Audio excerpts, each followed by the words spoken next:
Okay, welcome back to the main section of today's podcast, where I'm going to be talking to the wonderful Miss Daisy. Hello, Miss Daisy. Hello, Dan, and thank you for having me. No, not a problem at all. You're a returning guest, so we'll try to not cover so much old ground that we've already spoken about before. If people Yeah. do want to go and listen to the previous episode with yourself first, they can feel free to do that and then Yeah. come back and have this as like an extended cut. But I will ask the same question I always ask at the start of every interview with an artist, pretty much. I will ask, what genre do you best say describes your music for those who haven't heard it?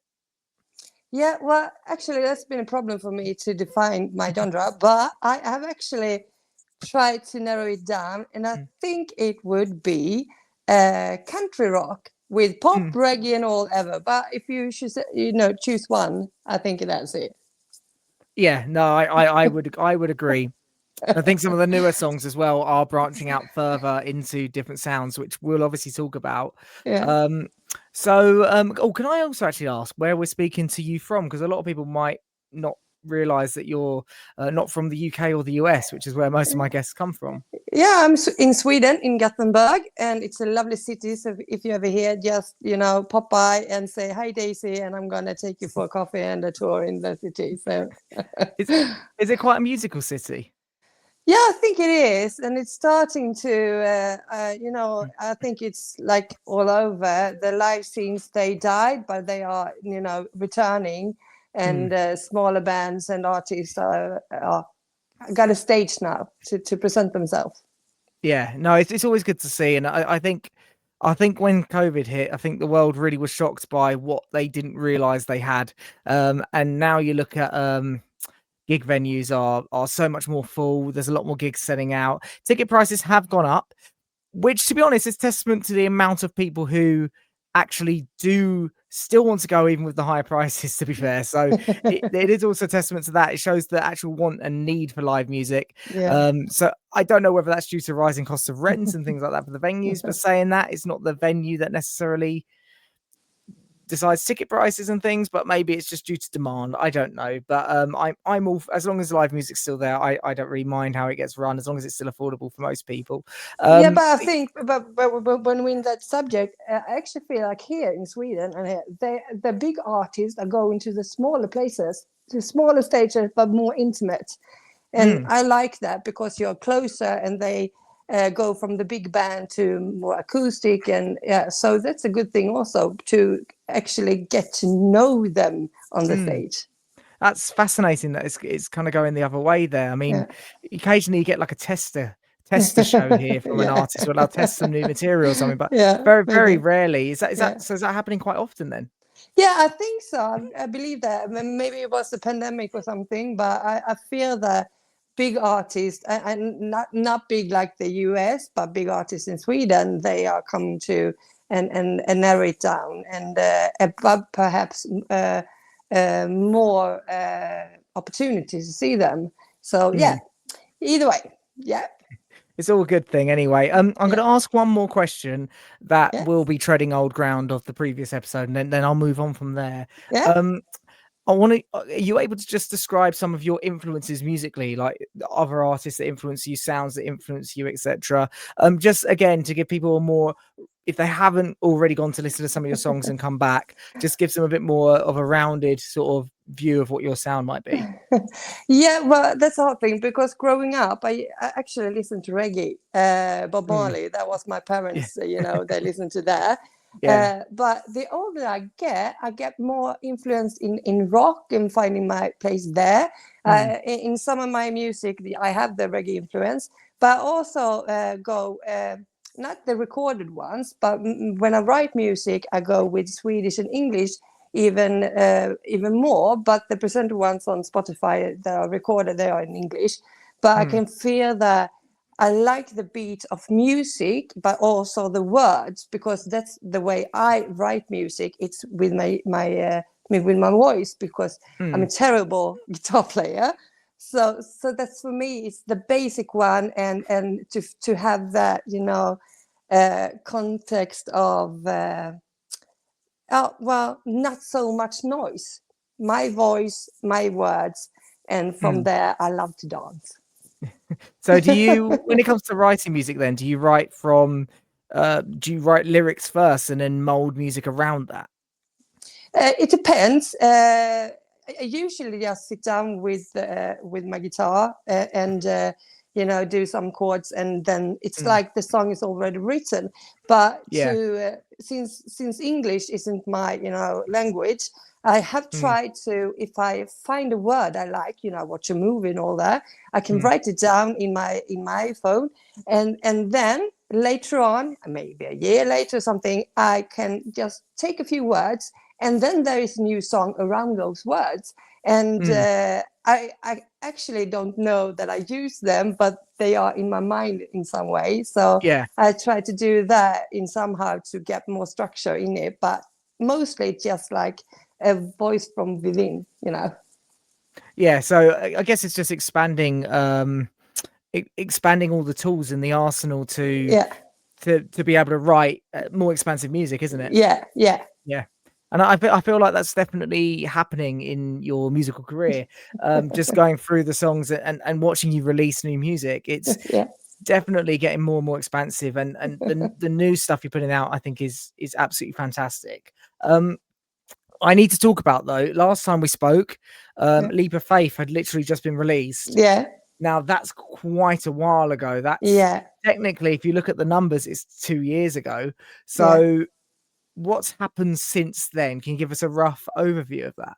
Yeah, well, in the beginning, because I'm turning 50 soon. So when I started to release my songs, it was like the ambition to just do as much as I could, as fast as I could, because I'm Mm. writing and I wanted to get out there. But then I would get more selective, and also I have a collaboration with a guy that do the music for me, and Mm. it's also in his pace.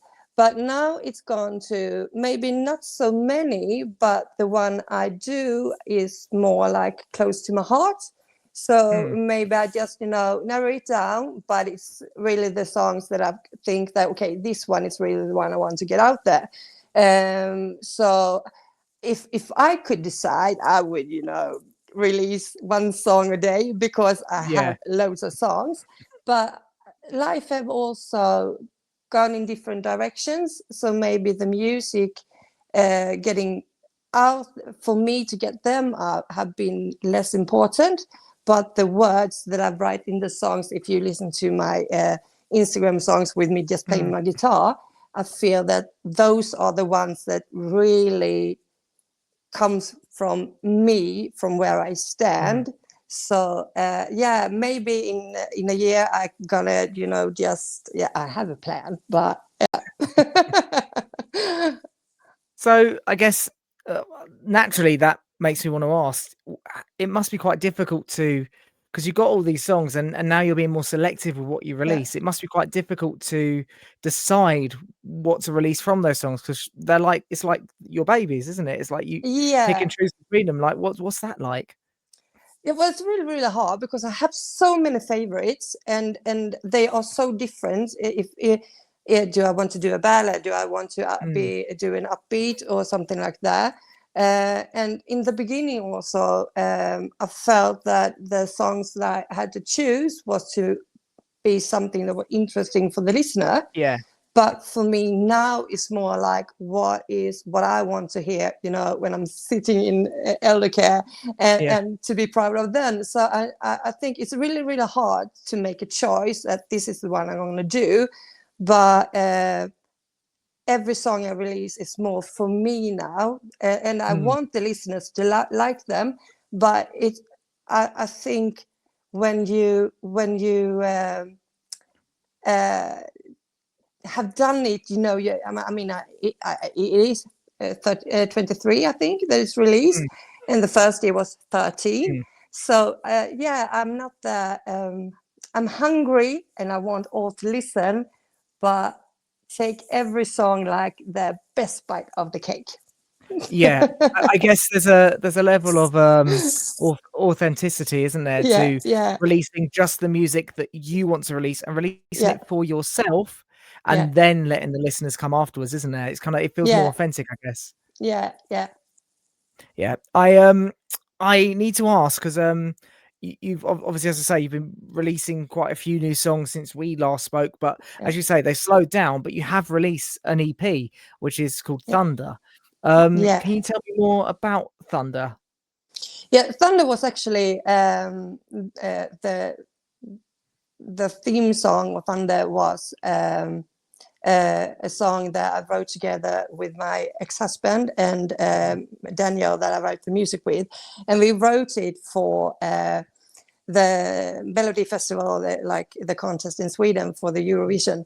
And then I actually was selected there to take a different part from me. There are a few songs that are quite different, but they all have a little bit more of their rock theme. So I wanted to go with that to I mean, let that part of me out, and that was so fun to do that song, and it have woken up something in me to try to be a little bit more rough, and after that, if I go ahead, is like Burning Gasoline that I done and Start of a New. I Yeah. mean, that is a rock songs, and I also done videos for them, so that was quite fun as well to go over that edge, and some people have said it's like a little bit of metal in them, even if it's quite nice. So that was quite fun to go over to that dark side, if you say it Yeah. like that. Yeah.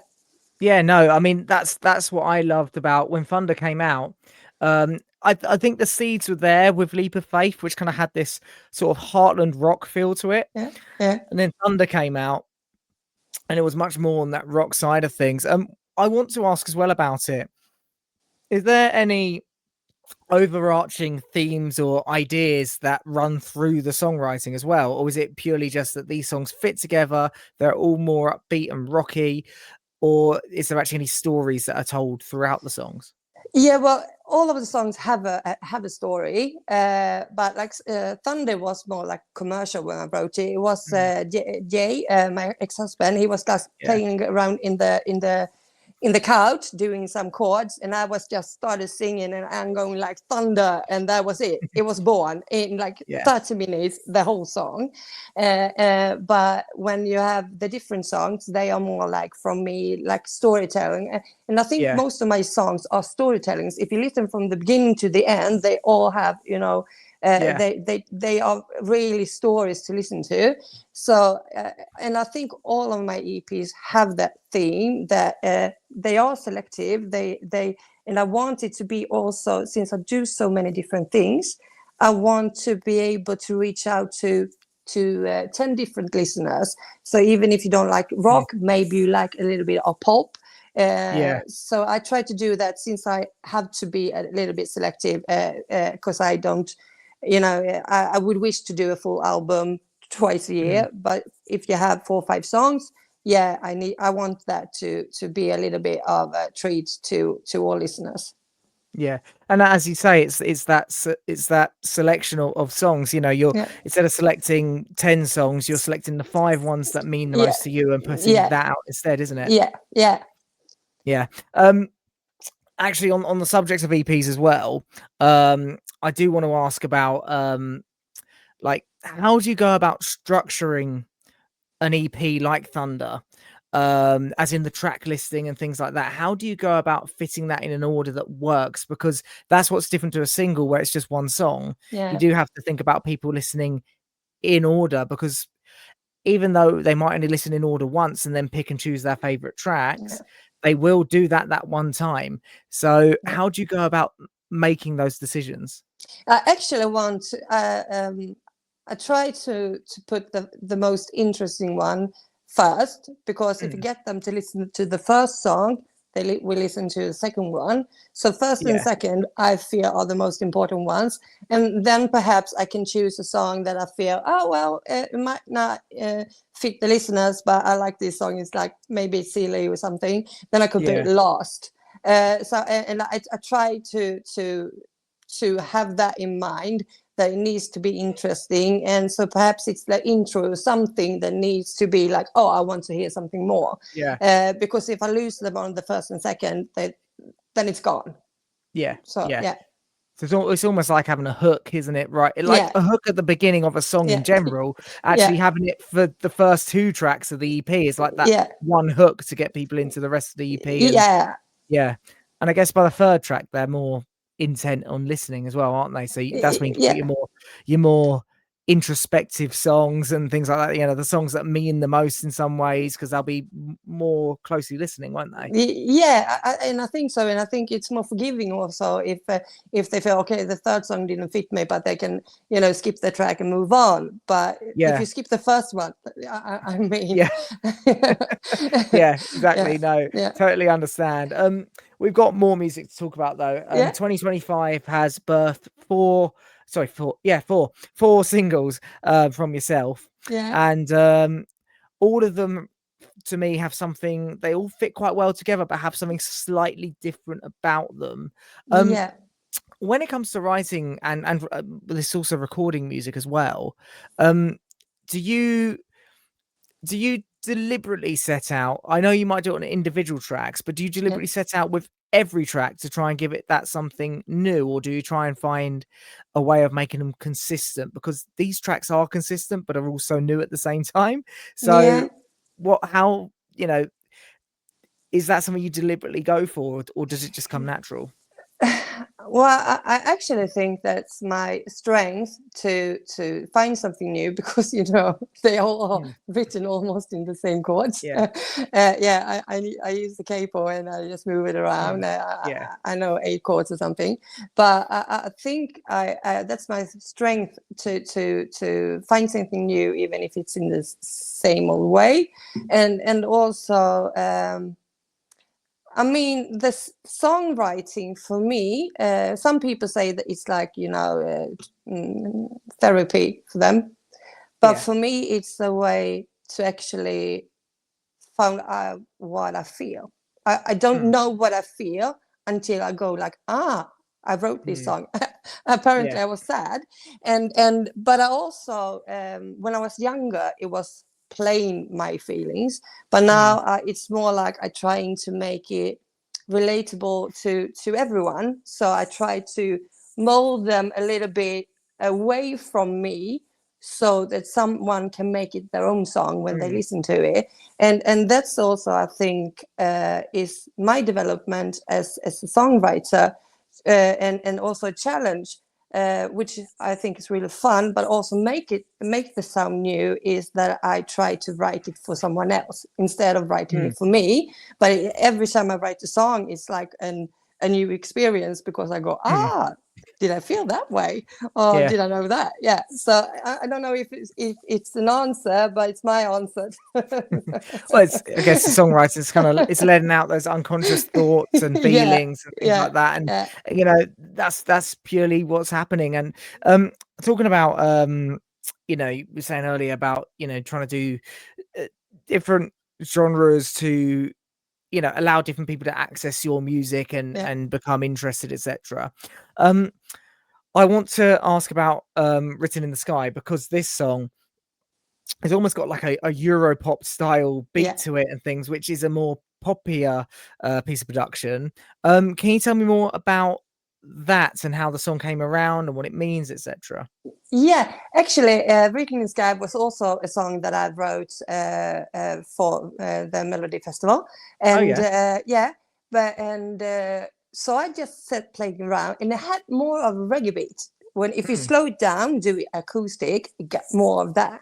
But I wanted to do like a pop song, really like mm, catchy for someone to be able to sing along, clap your hands, and do mm. that. So I speeded it up a little bit, and I Yeah. wanted also to be like, this, like it's written in the sky for your success. Fake Mm, it till you make it, just believe in yourself. So I yeah. wanted to be a power song for everyone, but a fun song that if you listen to it, you stand on a dance floor, uh, you don't have to think, you just have to feel it. And Yeah. so that was really fun to write as well. And that's the pleasure to have a good collab with someone that actually I know. I mean, I just send him a audio with me playing my guitar, and I say, speed it up. No, it's still too slow. Speed it up even Mm, more, and then we just find the right beat and the sound of the song. So this and that's what I love with all of my songs, because all of them can be done acoustic, they can be done with a big band, but so the sound that I release might not be the sound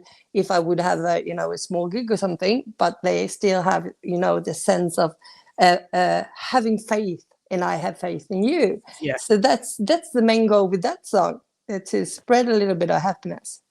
Yeah, exactly, and that's what the production gives it. It gives it that really warm, rich, happy sound, and yeah, that's why it's such a nice song, and a nice song just to make you feel good. Your next single was "Burning Gasoline," which you mentioned earlier. Obviously, this is much more of a true rocker, and it's probably the heaviest song of the 4 singles this year. Can you tell me more about that one, because it feels, in a good way, quite vicious? Yeah, but for me, Burning Gasoline is, I'm not that political. I don't want to bring that into music, because there are better people to talk about it than me. Yeah. But it's also the sense in that, like Burning Gasoline, it's the way we treat each other, like, you know, hatred on the internet and all that. Yeah. That we are the one burning the candle in both ends, and even if we think we are the angels staying away from it, one day we will be a part of that fire. And even if you do your best, you're still gonna, you know, all of us have, you know, written something mean, even in a bad day, or even if you try to be fun or anything. So that's, I mean, the both side of that song. For me, for someone else, maybe something different in the song. But I also, it's quite dark. But it's also is that we can stop the fire, but we are the fire. Yeah. Yeah. It's quite, I guess, cyclical in a way, isn't it? It's what's creating something is the other thing that's stopping it, and it just goes round and round and round. Yeah. So I made actually, it was quite fun, because I made a video to it, so it's on YouTube, and I put a lot of hours. So I use AI, but it was all me. I mean, I actually done over and over to get each and every clip, and as I say, every song I write is like a story, and if you watch the movie, you actually like find yourself in the fire. And it was so fun to do that song with the power in it, and singing it, and actually making a movie to it. So that was which was an experience. And that was also something that, I mean, I do paintings and all that, but play around a little bit with a video as well. So it's I think that song is one of my best works, actually. Both in the sound and the meaning, but also I have to lift Daniel in his arrangement, but because you know, he plays the guitar. It's not fake. He plays the bass. He does it all. I mean, if he plays saxophone on my songs, it's him playing the saxophone. So they are all real. So that's so I love that song. No, it's a song to be proud of, and I actually want to ask about the videos as well. Is obviously you say you do paintings and things like that.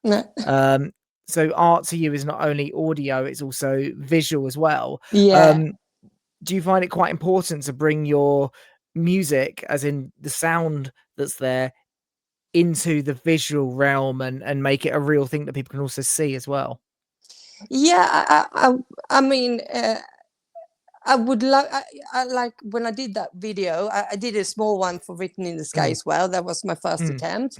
But I think I mean, some of us, when we listen to a song, we have the video in our head. I mean, you feel it, you see it.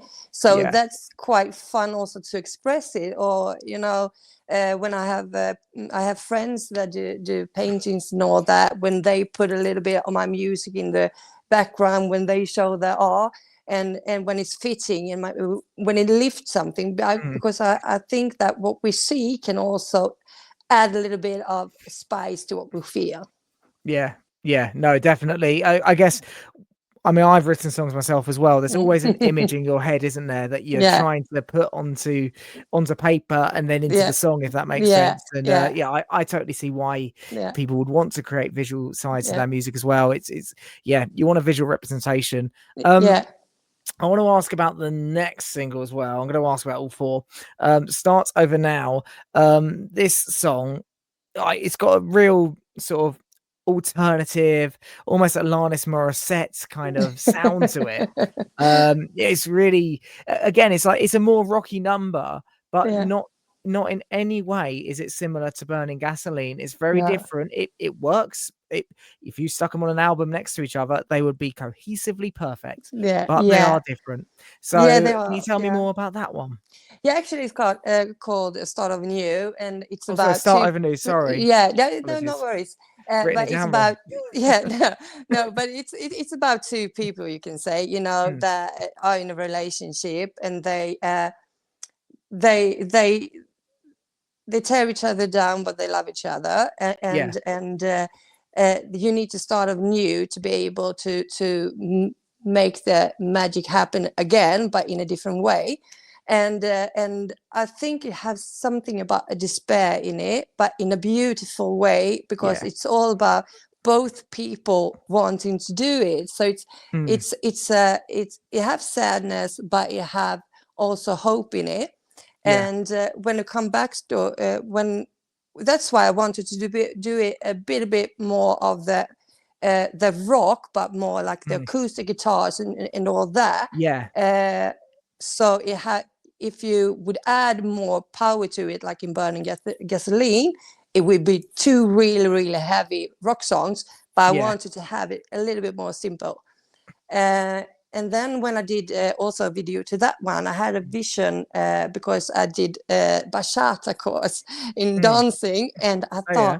wouldn't it be lovely to have two people dancing, just this passion on and off and all that. So actually I Mm, asked two people if they could dance, and so that was so fun to see as well, yeah. just how the moving and how people go in and out and all that.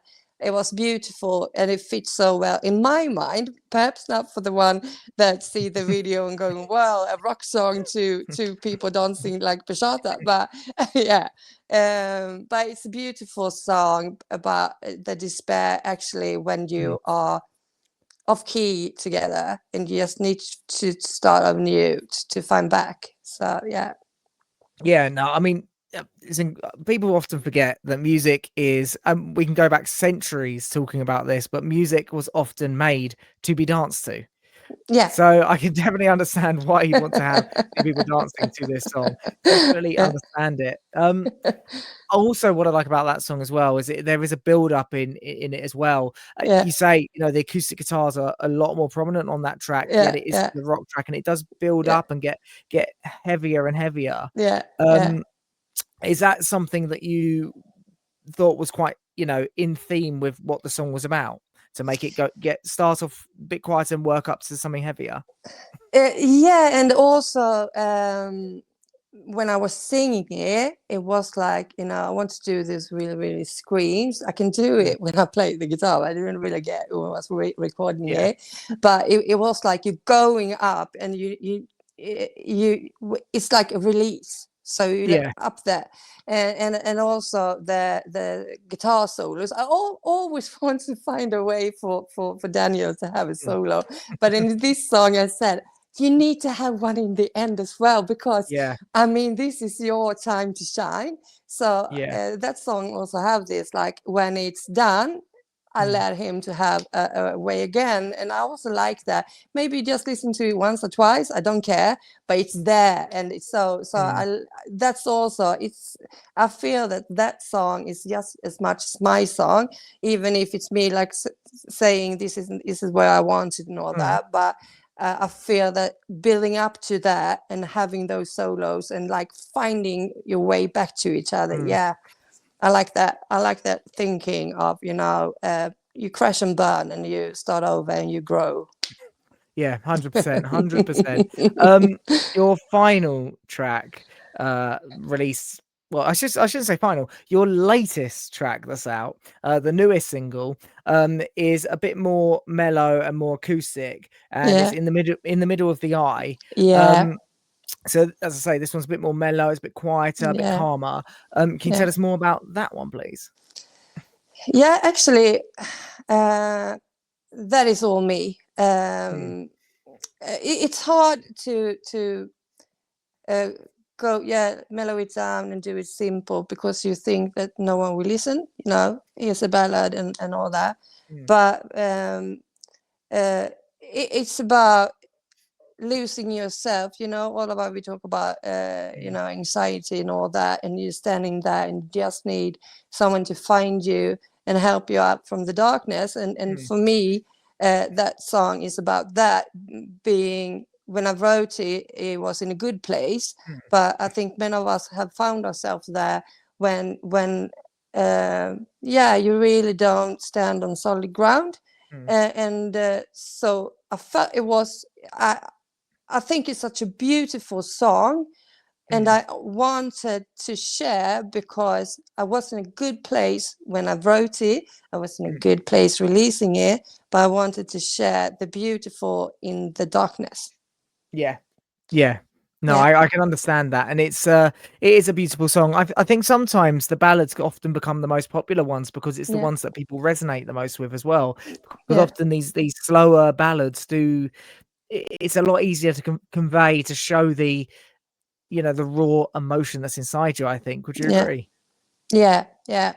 But that's why, because I have working on a single, gonna be Mhm. recording the vocals maybe next week, and it's gonna be so totally different from all you ever Yeah. heard.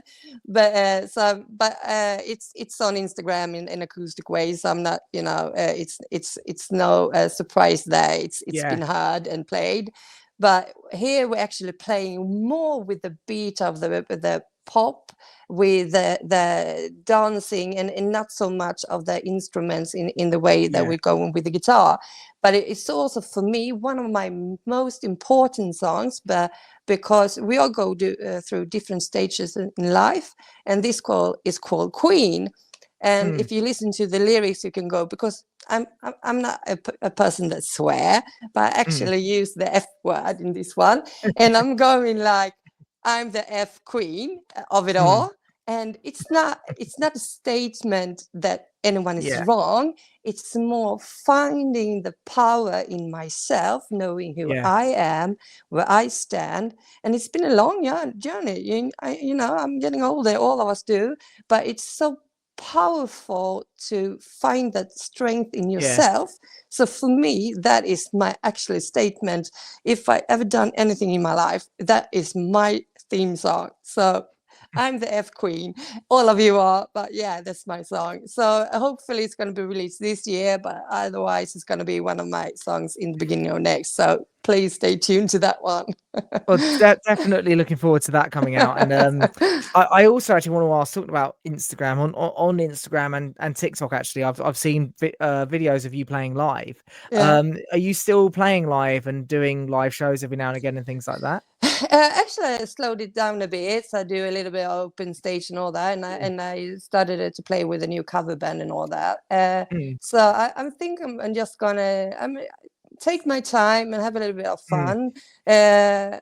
I love being on stage, and I usually don't like to play the guitar live, mm. but I'm going to explore that a little bit more, Yeah, and try to actually be me and the guitar on stage. And yeah, if people don't want to see that, well, sorry, but I'm going to go that way instead of like I did yeah, before with the musicians by my side. And that's going to be a challenge, but I also think that maybe that can develop me in, maybe it's going to tune me down a little bit, like not going big, but yes, I'm going to go that way instead. Me and my guitar. Maybe I'm going to be sitting on the street here in Gothenburg, and you're going to see me singing Queen. yeah. Yeah, well, looking forward to that as well. Obviously, as you say, slowing it down a bit, you gotta take actual life and things like that into account Yeah, as well, and yeah, not yeah, not overwork yourself. But, talking about work, yeah, obviously you said that you got the new single coming out. yeah. Is there anything else coming in the future for Miss Daisy that we don't know about? that you're allowed to say. You might not be allowed to. Yeah, I don't yeah, know. but yeah, well, I can say my plan is, and I would like to do a acoustic album, Mm, because I have so many songs, and they are all written with the acoustic guitar. It's not mm, going to be me playing it, but I've been playing around and maybe do it more like a live vibe. Perhaps it's not going to be live yeah. like in the recording, but perhaps like uh, uh, go so simple as I can, but Mm, so close to the original version, and yeah. see how that resonates. And perhaps the album will be my best album, Mm, because sometimes less is more. So that is yeah. something that I would like to do, an album with just acoustic guitars. So Yeah. Well, that'll be really good to hear. I look forward to that. I'm an album person, so I do love having the full album. yeah. So looking forward to that as well. Um, Miss Daisy, can you obviously I want to say actually a huge thank you for coming onto Yeah. the podcast as well. But before we do wrap up, and we'll wrap up after the recording as well. But Yeah, yeah. before we do, can you let people know where they can find your music and yourself online? Yeah, as all of you know, I'm Miss Stacy, and on Instagram it's underscore Sweden. But otherwise, you have TikTok, Facebook, Instagram, Spotify, and if you ever see me, just pop a DM, and I will respond, because any feedback, bad or good, is good feedback. Well, So, I don't think there'll be any bad feedback, put it that way. I think it'll mainly be good with yourself. But yeah, I will put all links and things in the description yeah, below for yeah, people so they can find that nice yeah, and easy. yeah. But Miss Daisy, as I say, a huge thank you for coming on to Music Fishbowl. It's been really nice to catch up and see what's happening now. But yeah, thank you for coming on to the podcast. Yeah, and thank you. And Dan, I would say I'm looking Mhm. forward to hear your single. Thank you. Yes, no, but funny enough, by the time this episode's out, you will have heard it. So it'll be Yeah. nice to see your reaction as well. Yeah. Thank you. Yeah. Cheers.